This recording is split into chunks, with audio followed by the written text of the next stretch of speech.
서울 양평 고속도로 의혹 시끄럽죠. 자극적입니다. 김건희 여사 땅 그리고 특혜. 야당은 이거 총선까지 끌고 갈 이슈다 이렇게 말합니다. 이게 실제 그럴 일인지 차분하게 한번 따져보려고 합니다. 이 의혹의 출발점부터요. 함께 공부할까요?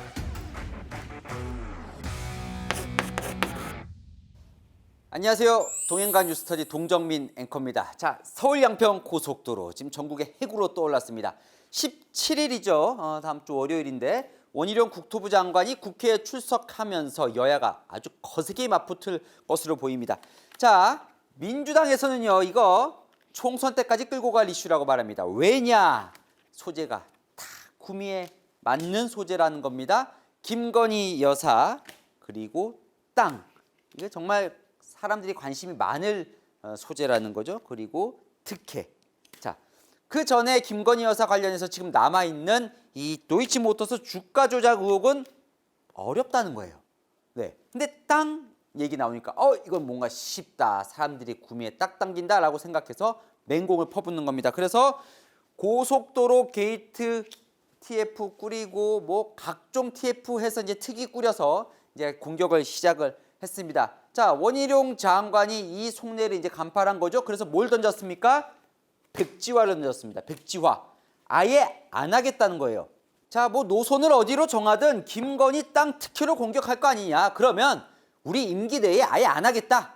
자, 특혜 논란에 싹을 잘라버리겠다라고 던진 카드입니다.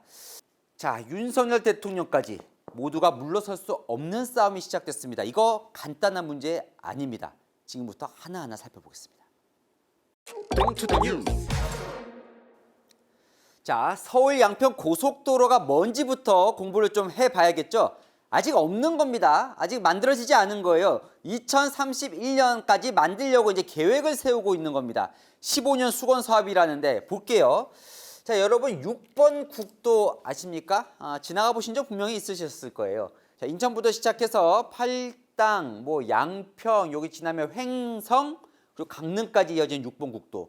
전 여기 이제 양평이랑 횡성 쪽 펜션 갈 때 여기 많이 이용을 했는데 이용하다 보면 많이 막힙니다.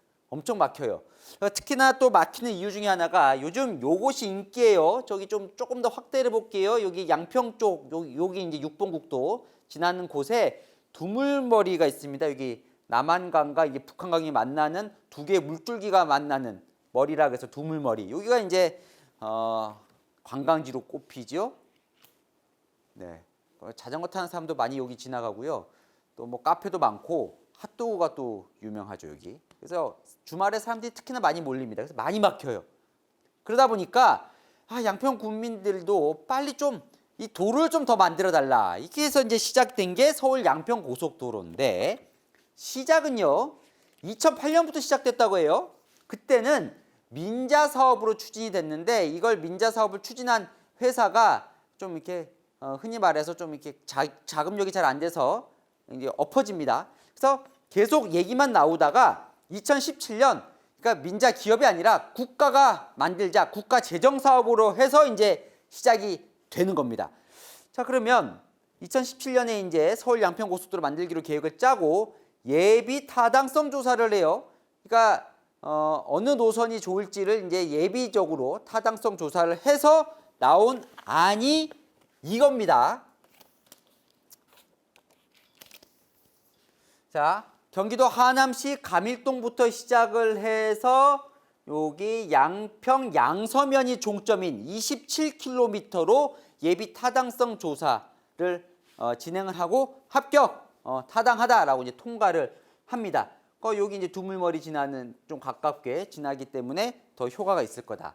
자, 근데 고속도로는요 이런 과정을 거쳐요.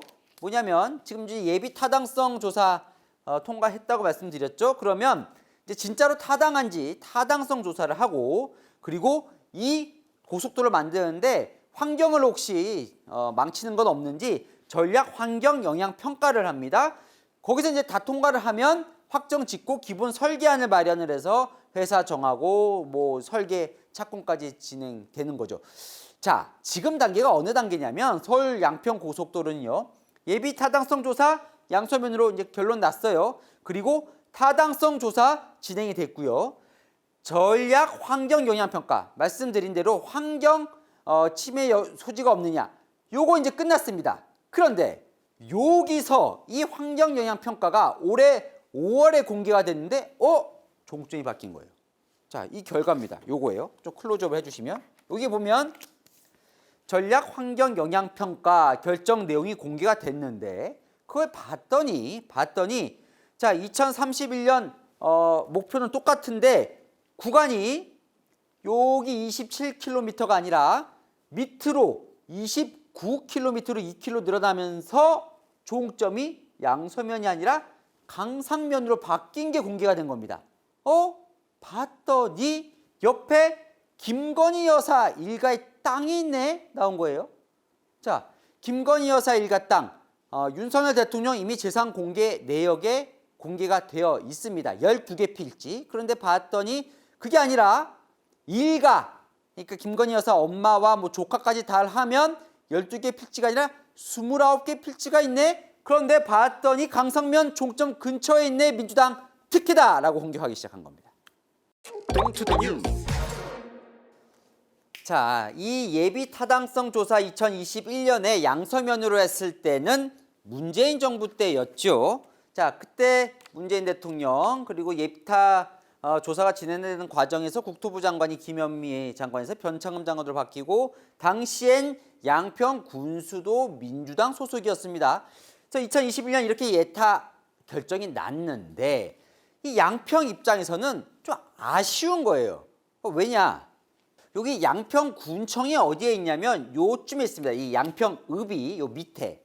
자, 양평군민, 그러니까 양평군민 인구가 12만 명인데 그중에 6만 명이 여기 살아요. 가장 많이 사는 데가. 그런데 이게 보십시오.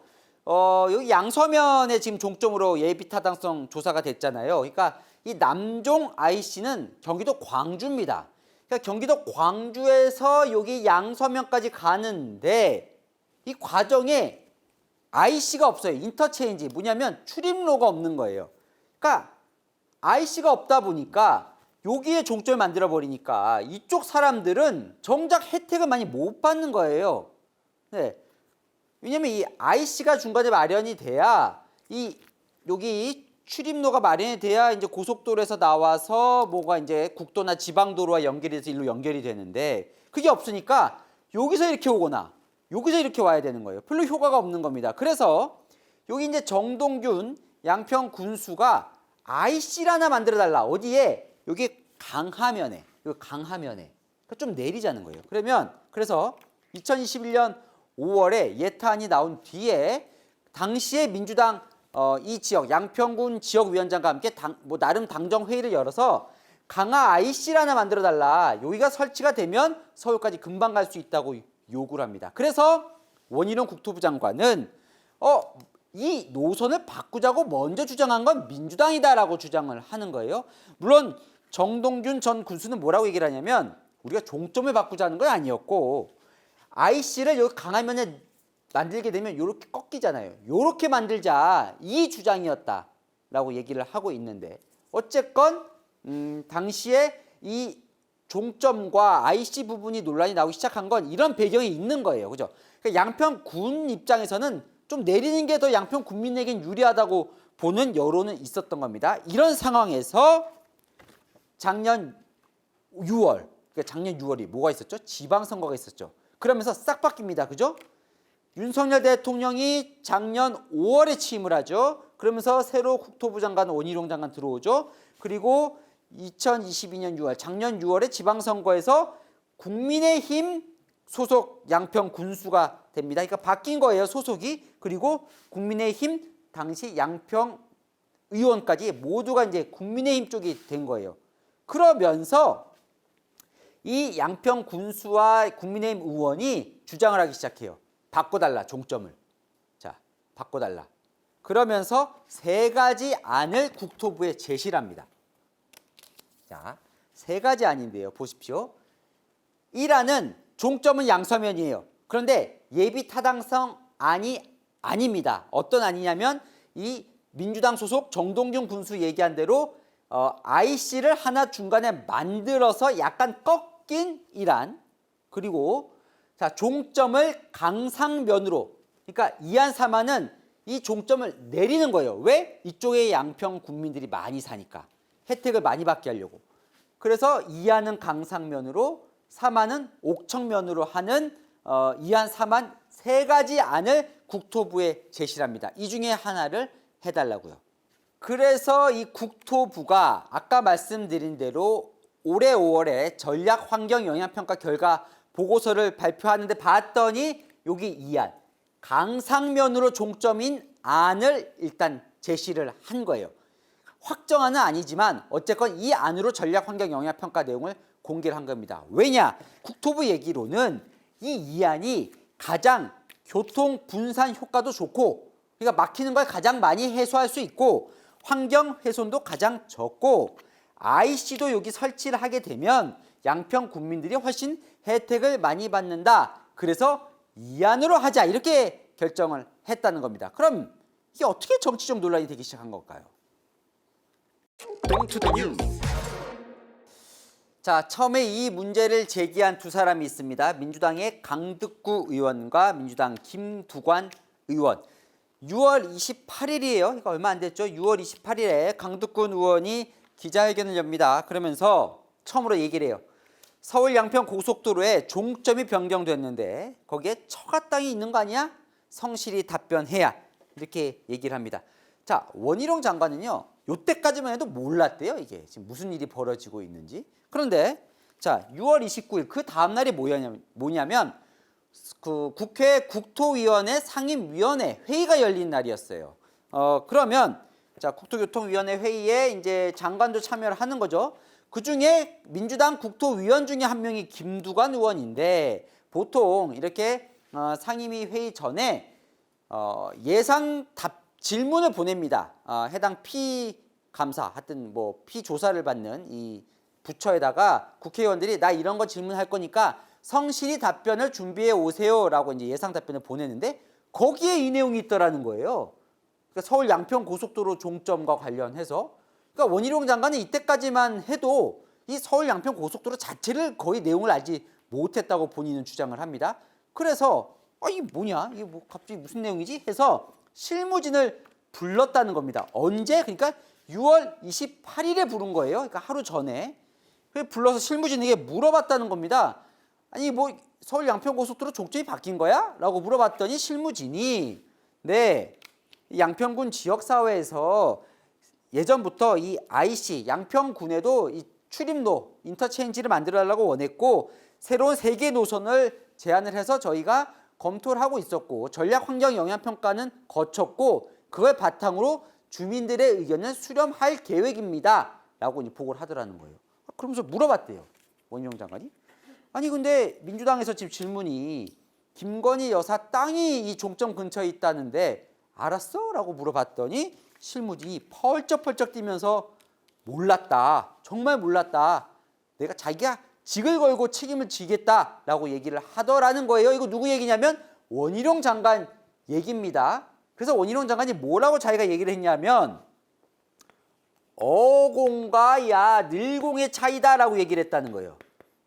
이게 무슨 얘기냐면 많이 들어보셨죠, 이 얘기. 그러니까 늘공은 늘 공무원, 계속된 공무원, 관료를 얘기하는 거고, 어공은 어쩌다 공무원, 그러니까 흔히 말해서 자기처럼 정치하다가 공무원 되고 뭐 이런 사람들, 아니면 정치하다가 대통령실 가서 근무하는 이런 사람들 있잖아요. 그러니까 공무원은 공무원인데 계속 공무원이 아니라 중간중간 정치하다 공무원 하다 이런 사람들이에요. 그러니까 무슨 얘기냐면 야, 너희들 관료 늘공이다 보니까 이걸 잘 정치적 함의를 파악을 못하는구나. 아니 당신들이 보기에는 아무 절차적 문제가 없고 뭐 김건희 여사 땅조차 뭐 알 필요가 없다고 할지 모르겠지만 이 김건희 여사 땅 근처에 종점이 있는 것만으로도 이건 정치적으로 큰 문제가 된다라고 생각을 해서 본인이 뭐라고 답을 했냐면 실제로 6월 29일에 이렇게 답을 합니다. 보면 자, 실무부서에서는 강상면을 최적안이라고 의견을 제시했지만 국민적 의혹을 사는 행동을 해서는 안 되니까 내가 전면 재검토시켰다. 그러니까 실제로 김건희 여사 땅이 있으면 이게 정치적 논란이 되니까 다시 한번 검토해라 라고 해서 현재 전혀 결정된 바가 없다라고 실제로 국회에 나와서 답변을 합니다. 네. 실제로 김건희 여사 땅이 근처에 있는지는 대통령 땅이 어디 있는지 정도는 고위 공무원 되면 알긴 알아야 되는 게 맞지 않나 싶긴 합니다. 근데 어쨌든 몰랐다는 거예요. 자, 본인은 원희룡 장관은 이렇게 얘기를 하면 이해를 해줄 줄 알았다는 거예요. 그리고 실제로 이 국토위 회의 때까지만 해도 민주당 의원들이 이해하는 것처럼 본인은 느꼈다는 거예요. 그런데 그게 아니라 그때부터 민주당이 총공세를 시작합니다. 야, 이거 완전히 김건희 여사 때문에 종점을 바꿨구만. 특혜 의혹, 무슨 뭐 각종 게이트 꺼내면서 막 공격을 퍼붓기 시작해요. 자, 원희룡 장관이요, 당정 회의를 소집합니다. 국민의힘 국토위원들하고 본인하고 회의를 하자. 그래놓고 깜짝 발표를 해요. 전면 백지화를 선언합니다. 사업 자체를 안 하겠다라고 선언을 하는 거예요. 자, 아무리 팩트로 설명을 해도 민주당이 가짜뉴스 프레임을 말릴 방법이 없다. 본인은 아니라고 얘기를 하고 전면 재검토하겠다고 하는데도 무조건 이건 김건희 게이트다, 특혜라고 조정하면 본인도 이걸 뭐 손쓸 방법이 없으니 아예 이 고속도로를 안 만들겠다라고 전면 백지화 선언을 합니다. 안 만들면 특혜 줄 것도 없지 않느냐라고 얘기를 하는 거예요. 그러면서 이렇게 얘기를 하죠. 이재명 대표, 자, 당신 가짜뉴스인지 아닌지 민주당 간판 걸고 붙자. 나는 장관직뿐 아니라 정치 생명을 걸겠다. 자, 이때부터는 어떻게 되죠? 자, 그동안에 뭐 이런 것들 다 별로 의미 없어집니다. 왜냐하면 정치적인 사안으로 확 판이 커져버린 거예요. 자, 누구도 양보할 수 없는 판이 벌어진 겁니다. 자, 배경 설명 출발점에 대해서 오늘 설명을 쫙 전해드렸습니다. 내일은요, 본편을 전해드릴 텐데, 자, 이렇게 누구도 양보할 수 없는 싸움이 벌어졌어요. 그 핵심 의혹은 무엇인지, 그 의혹의 팩트는 무엇인지 제가 하나하나 설명을 해드리겠습니다. 네, 복잡한데 궁금한 이슈 댓글로 남겨주시면 제가 대신 풀어드리겠습니다. 도민가 뉴스터디 오늘은 여기까지입니다. 감사합니다.